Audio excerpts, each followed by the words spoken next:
Chris Mackowski of Emerging Civil War with Greg Wade, founder of the Franklin Civil War Roundtable. We're in front of the Carter House, one of the key landmarks here on the battlefield. And Greg, tell us a little bit about the history of what happened here at the Carter House. Okay, like you said, we're standing at the Carter House farm, which was generally just a working farm back before the war.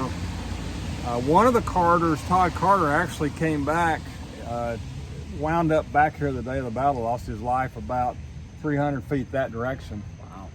This is the Carter House home, the Carter Farm home, and it was the headquarters of General Jacob Cox.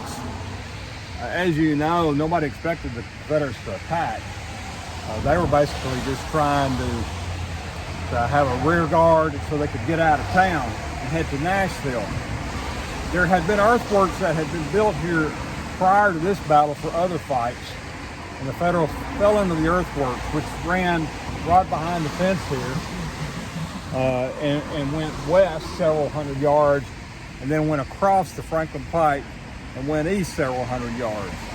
So right out here, this is the Franklin Pike now, which is, of course, is a heavy traveled highway here in Franklin, but it was also a heavily traveled turnpike during the war.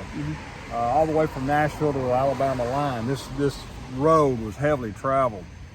During the battle, the Confederates were coming straight from the south.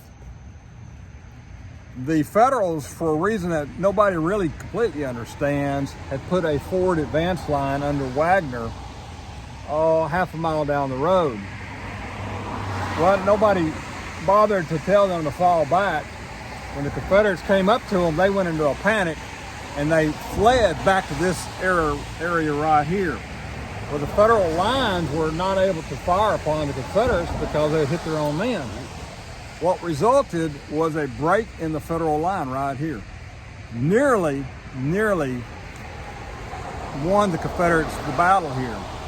But one of the Federal generals, Opdyke, who refused to follow orders and stay out front, had led his men back here to this low area down below us, the lower area behind us.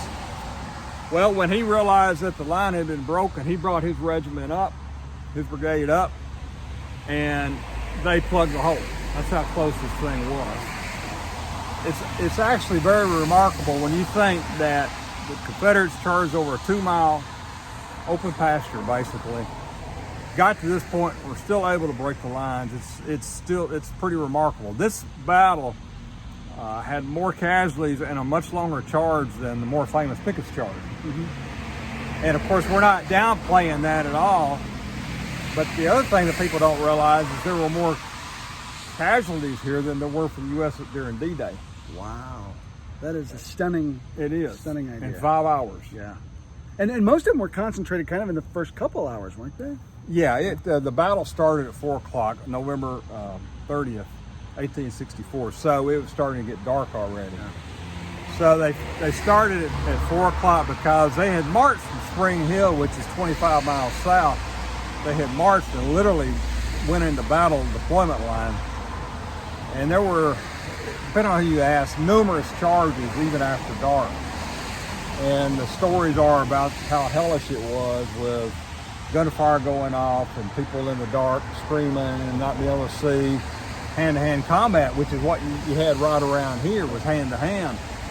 Literally, people hitting each other with muskets, shovel handles, all kinds of things, trying to protect this line.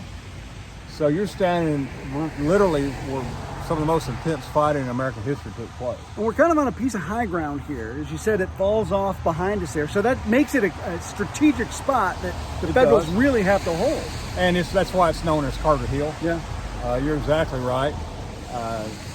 So what happened was the Confederates were not able to re-break the line after Opdyke brought his people up, but the fighting continued. Meanwhile, the Federal troops just a few hundred feet here were desperately trying to get across the river. The bridges had been destroyed, so they were having to replank bridges. And there was flooding, so the water was high. Yes. And as the story goes, the Federal forces left here and got out of here that night thinking they had lost the battle. They didn't know they had won the battle until the next day when they heard of the casualties. Confederates actually held the field, but their army was decimated. The Army of Tennessee was destroyed. So it's kind of considered a Confederate victory only by default because the Federals leave. But there's not much of an army of Tennessee left by the time Hood picks up the pieces here. There's not, and you're exactly right.